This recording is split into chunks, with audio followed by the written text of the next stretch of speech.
ভাইকে যখন কাঁদছে দেখুন ওদের মারবেন না, কিছু করেনি, আমরা তো আমাদের নিজেদের ঘরে আছি, আমাদের কেন মারতে এসছেন?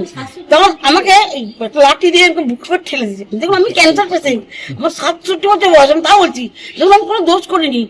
এই ভদ্রলোক যে মোটাটা তার এক জনগণ গালে এই যেখানটায় আমি অন্ধকার দিকে মরে মানে কেমন মরে যাবো, আমি তোমার বড় ধরা দিলে আর একদম মধ্যে মরে যেতাম, মানে এত জোর মেরেছে। তখন আমি বলছি দেখুন আমাকে মারছেন কেন, আমরা কি দোষ করেছি?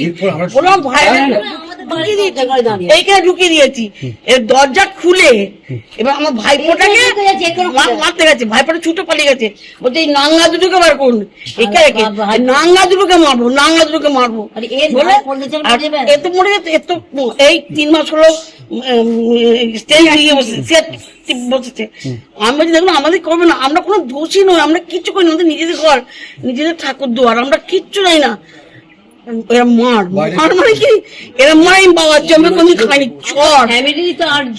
আমরা 8 জন ফ্যামিলির লোক, আমরা 8 জন দাঁড়িয়ে গল্প করছি, গল্প করছি, এরকম মারলো, খুব মেরেছে।